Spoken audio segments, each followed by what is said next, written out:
Bonjour! Nous nous retrouvons pour des petites nouvelles du jardin et du potager de l'école, version 2. Souvenez-vous, je vous avais montré des photos du jardin et du potager qui avaient bien poussé pendant notre absence. Eh bien, en moins d'un mois, nous avons subi la terrible attaque de mauvaises herbes et de chenilles. Regardez un peu. Non, mais ce n'est plus un potager, c'est plutôt une forêt. Regardez-moi tout ce qui a poussé. Et là, c'est terrible. Nous avons des chenilles qui ont envahi le jardin. Elles ont dévoré complètement une partie de l'arbuste. Regardez, elles sont en train de sortir pour faire leur propre cocon.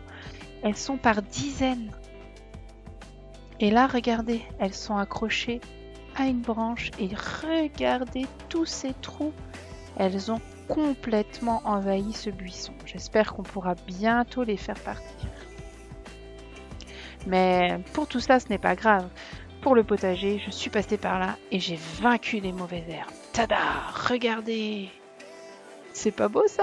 Disparu les vilaines herbes. Tout est nettoyé. Maintenant, il n'y a plus qu'à planter. Alors, je ne sais pas si vous verrez bien parce que c'est tout petit, mais j'ai mis dans le potager, vous irez voir, des potirons. Là, c'est un pied de tomate. Pareil, j'ai mis des pieds de tomate dans le potager. Et ça, ce sont nos fraisiers qui étaient déjà là et qui ont bien poussé. Regardez là, il y a une toute petite fraise qui commence à rougir.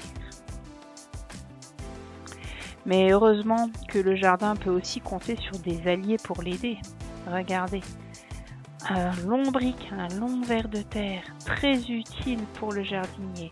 Et ici, sur des fleurs de persil, ici, une coccinelle, et là aussi. Et maintenant, c'est à vous de jouer. Et oui, vous les enfants qui êtes retournés en classe, il va falloir encore s'occuper du potager et du jardin.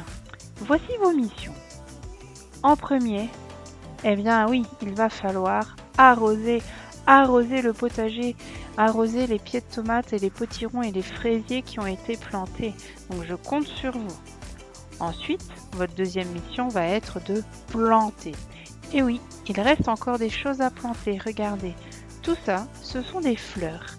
Des fleurs qui sont dans des petits pots et qui n'attendent qu'une seule chose, de retrouver la terre.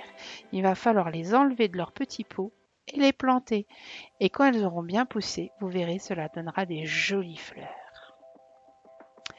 Et voilà des idées d'endroits où planter. Mais attention, il va falloir avoir des muscles, parce qu'il va falloir creuser. Donc à vous d'aller retrouver dans la cour d'où viennent ces photos et où vous allez planter les fleurs. Et voilà, bonne plantation. Et n'oubliez pas de nous envoyer des photos. À bientôt mes chéris.